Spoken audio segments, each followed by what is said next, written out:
Сәлем достар, каналыма қош келіпсіздер. Бүгін мен сіздер білен пугуди жасау әдісін білен бөліспекшімін.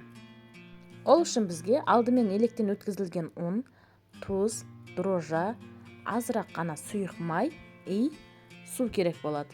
Қамырымызды жақсылап, біртіндеп, әдемілеп илеп аламыз, жұмсақтау етіп. Ал енді ішіндегі салмасына әрекет жасаймыз, қамырымыз ашимын дегенше. Ол үшін капустаны жақсылап тазалап, әдемілеп майдалап кесеміз.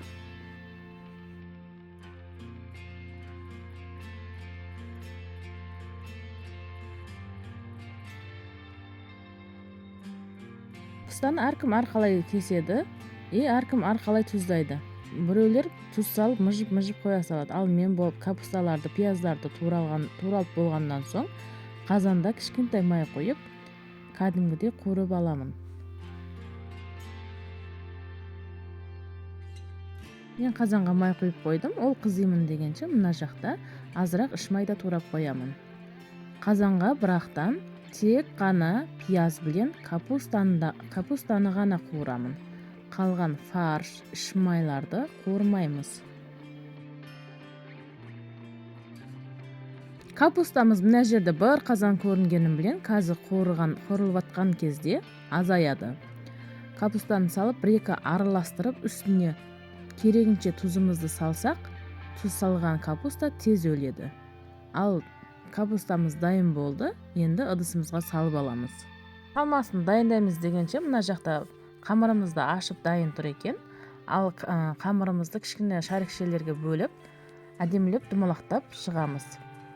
Ал ол шарикшелеріміз 5-10 минут көлемінде тыну керек. Ол тынғанша салмамызға керекті приправаларды қоссаңыздар болады. Мен тұз, корейский тұз, кашни, зіре салдым.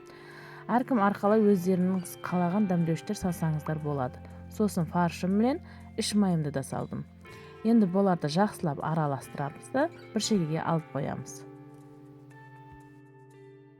Ал енді біз шарикшелерімізді алып, әдемілеп қолымыз білен мягкий осылай жайып шығамыз. Болған бізге ешқандай оқтай-тақтайдың қажеті жоқ.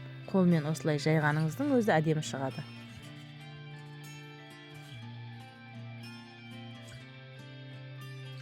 Қамырларымыздың бәрін осылай қолымыздың көмегімен жайып аламыз. Масалықтарымызды араластырып, ішіне керегінше саламыз. Сосын әдемілеп түйуді бастаймыз.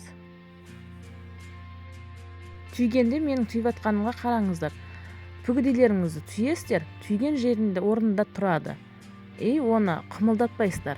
Сыразын түйіп болдыңыз ба, листке саладыған кезде ғана бірақ қымылда аластар да листке тере бересіздер. Ол арада листі майлап қою естеріңізден шықпасын.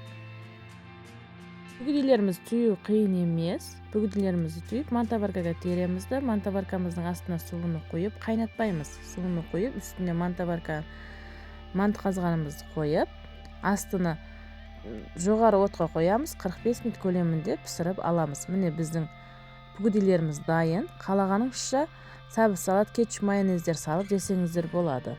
Ас болсын. Каналыма тіркеліп лайк басуды ұмытпаңыздар. Пікірлеріңізбен бөлісе кетіңіздер. Сіздер қалай істейсіздер?